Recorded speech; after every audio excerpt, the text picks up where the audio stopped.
Hey everyone, it's Rob Folia with Folia Properties at Keller Williams Realty here in Nashville.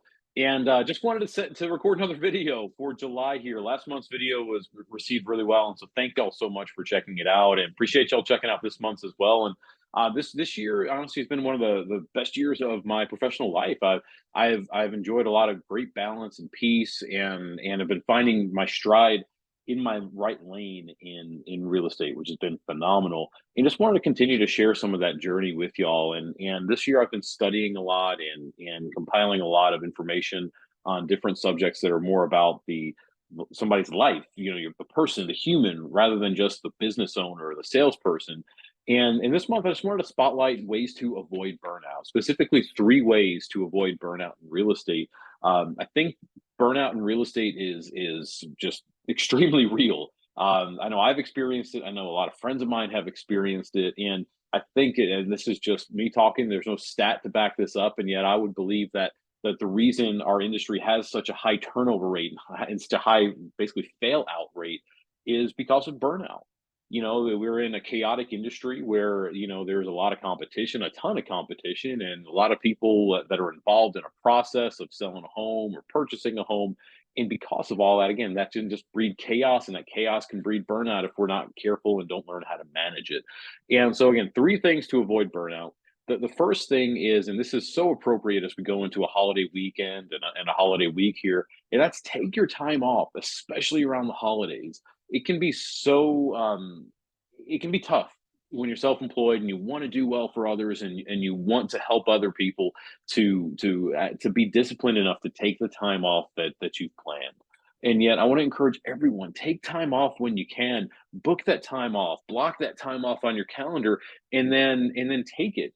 It's an interesting parallel. I've been seeing a trend in other industries where employees are no longer on this, a typical paid time off system where they get X amount of vacation days per year, and they're now on what they call flexible time off, where basically it's almost like unlimited time off, but not really, because no employer is going to let you take every day off forever. But what the FTO, that flexible time off system, does is it allows an employee that flexibility to not have to worry about having 15 vacation days this year or 25 vacation days this year. They can just take time off as they need it. Great in theory. However, the trend that I'm seeing is that employees are not actually taking their time off because they don't have a number. Like, they don't say, "Hey, I have 4 weeks vacation to take this year, and it's June 29th, and I've only taken one. Where am I going to take the rest of those three?" Since they don't have that number in mind, they're just not taking the time off. And the reason I bring that up is I think that parallel shows up all the time in real estate. We don't have a number in mind, a amount of vacation days or PTO days for the year. And so because of that, we just don't take time off. So I want to encourage everyone, especially around holidays, take that time off. You deserve it. It's the best way to avoid burnout. And guys, your clients will understand if you take a few days off. They don't work 365 days a year, and they don't expect you to either. If it's too late for you to take time off around the holidays, maybe you're seeing this after July 4th, or maybe you've got appointments booked here for the weekend of the 4th. That's all good. Like, keep those commitments, keep those appointments, but block your next time off. Maybe it's this next weekend. You can take a 3-day or a 4-day weekend. Maybe it's not. Maybe you're booked up, or you're slammed right now. If you're slammed right now, that's okay. Look at your calendar, because in 2 months from now, we're going to have Labor Day weekend. Labor Day weekend is usually that first weekend in September. Block that weekend off, and not just 2 days. Block at least a 3-day weekend. Maybe you can block a whole week off. If you don't have anything planned yet for it, block that time off so you can enjoy your holidays, because that's the best way to recharge, getting that time away. And so that's tip number one. Again, take your time off, especially around the holidays. Tip number two is going to be maybe a little controversial for some, and yet I'm going to explain what I mean here, and that's be selective about who you work with. What I mean by that is simple. There are some people that are out there that you're just not going to be a personality match with. I'm a high energy. I'm a high D, if you know that this personality. I'm a very direct person, and somebody who's indecisive, just very slow moving. It's going to be kind of like oil and water with me, and working with them. And that doesn't mean I can't help them. And yet, too much of that personality is a drain on me. I need to be working with high Ds. I need to be working with people that I click with and am compatible with. And so my point in bringing this up again, and I'm going to say it again, is be selective on who you work with. Is that'll allow you to retain a high level of energy because you're working with people that replenish your energy, that you get along with, that you're not struggling to mirror and match and personality match with. Because guys, that will drain your energy so fast. I don't know about y'all, but I can think of many times in my career when I've had to do things that are just outside of who I normally am, and then at the end of the day, even if I only worked for 6 hours that day, I would just feel wiped because I just would have felt like, man, I spent this entire day flexing outside of who I actually am. And when you're selective and you can work with people who you like, that trust you, that you want to work with, it goes a long way.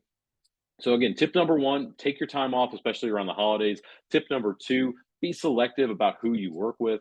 And then tip number three, and this kind of goes hand in hand with what I've talked about a few times in the past, that is institute business hours. Man, I cannot say that enough to people. Institute business hours, because just like your clients don't, they don't expect you to work 365. They don't expect you to work 24/7 either. I can't tell you the last time I called a professional, like an accountant, and called them at Friday at 8 o'clock and expected them to answer the phone.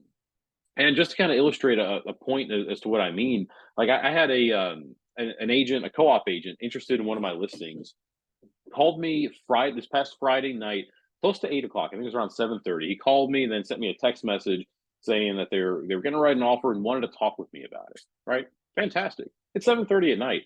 At that point, I've been up for. I mean, I get up at 6 most days, so I've been up for 14 hours at that point. I'm not doing my best work. I'm not my best professional self at that point. I'm not my highest energy at that point. Even though it's Friday night, I thought, hey, I'll call this guy back the next morning. And a lot of people like to sleep in on weekends, especially if this guy's a late night worker. Hey, I'll call him 9, 10 a.m. somewhere in there the next day. I go to check my phone around 9 o'clock. Sure enough, I got a text message from this agent at 8 a.m. saying, "Hey, just following up with you." And sitting there thinking, just following up with you. You left me this message 12 hours ago. It was this was again, so Saturday 8 a.m. he texted, and he had previously reached out at Friday at 8 p.m. I don't know. My reason for bringing that up is that's a clear example of an agent who doesn't have business hours. And my guess would be, and I would wager dollars to donuts on this, that 2 years from now, that agent won't be in this business because he doesn't have the discipline to work hours that will allow him to replenish and recharge the rest of his life. And real estate will run him ragged until he says this ain't working anymore.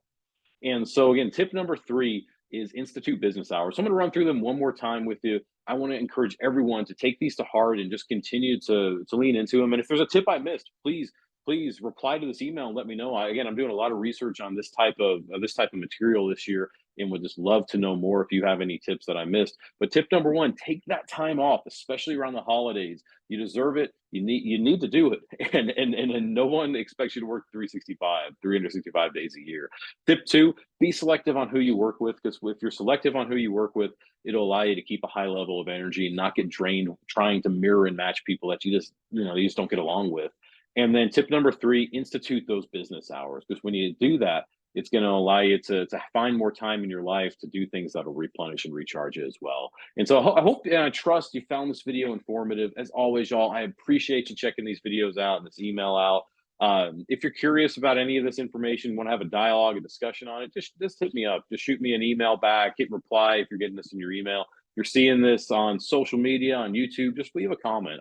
We'd love to interact with you here. Love to have a conversation with you. And until next time, y'all, I appreciate y'all. Have a good day.